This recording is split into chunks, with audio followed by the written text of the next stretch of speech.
Okay, so part 2 for APA format stuff. So I already showed you Primo, I showed you the manual, I showed you the auto-generating citation, I showed you OWL Purdue, and I showed you the in-text citations, which are those citations used in the actual writing of your work, as well as the references to use at the end of your paper, the works cited page.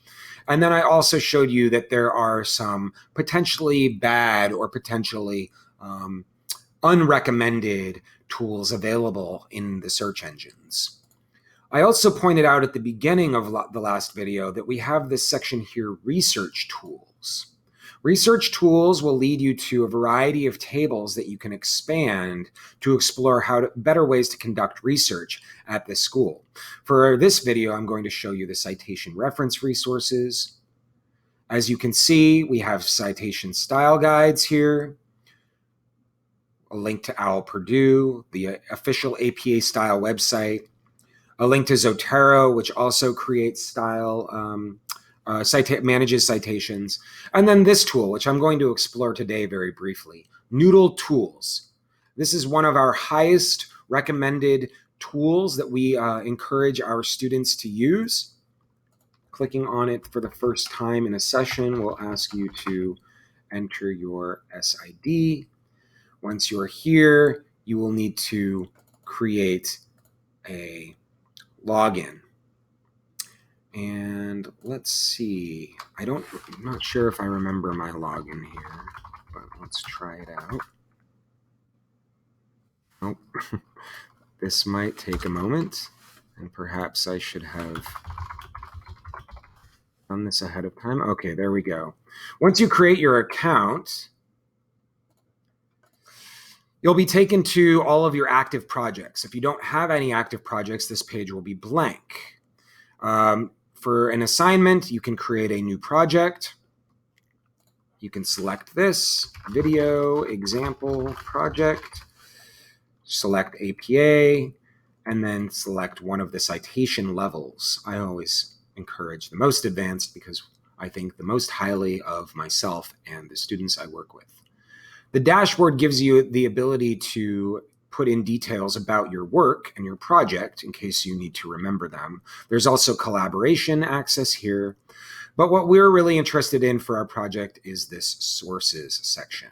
In the sources section, you can click there, and then the green button for create citation in the upper left is when we have found a source, such as a journal article or a book or a website that we want to add to our collection. So once we click create new citation, let's say it is a website. Okay, it is a web page. Let's say it's just a web page I found that I want to show. And then we enter in the information. Now note that as you're filling this information out into this form, it's going to give you tooltips that help you fill this out correctly. So reg.com. Okay, it must start with HTTP or any of the other prefixes. There we go. Now there's no tooltip, so I did it right. Looks like the date of publication, let's say, was March 5, 1986. For my birthday. It was in anticipation of me being born. Oh, hey, Mama Greg wrote this. So that is the author. And then I can add Greg's life. And that's the name of the web page. If the website's page name is different, I would change it to that. And then at the bottom of this, and I should mention that each of the forms are different depending on what type of material you're citing or you're working on citing. There is an include this in my final references list, which will be helpful if you plan on using it.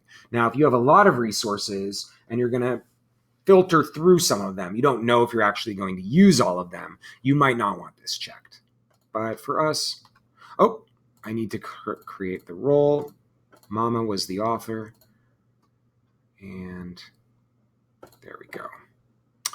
So here it all is, and now we have a citation. Just a fun fact, if you are working on your paper and you want to export all of your citations to a document to use in your paper, you can click here, print export, and print export to one of the file formats listed here, which will then allow you to download a document that has that reference list in it, which is pretty awesome. So that is Noodle Tools. Going back to dashboard, going back to projects.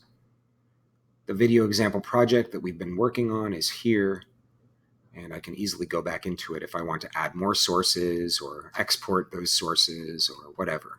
I will say that this is a cloud-based app, so that's great.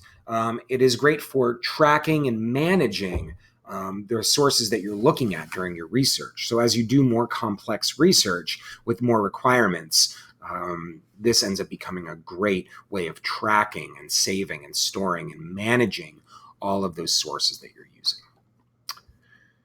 So that is an intro to citations, references, and so on and so forth.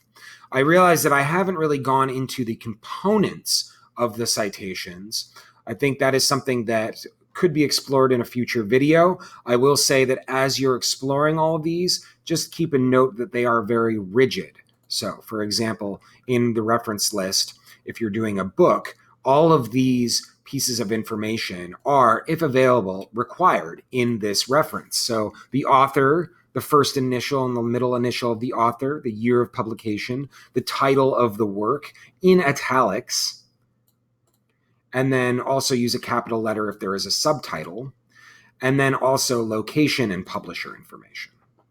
And it gets more complex as there are editors and additional authors and different volume information, if you're citing the chapter, et cetera, et cetera. So that is one example of countless of different types of information that you might reference in your final paper. That is the end of this video. If you want to learn more about references and citations, please send me an email, library@lwtech.edu, and either myself or another librarian will get back to you with information on references. We are always open to one-on-one or small group appointments. We are also able to communicate through phone or email and so on. Thank you very much for watching, and happy researching.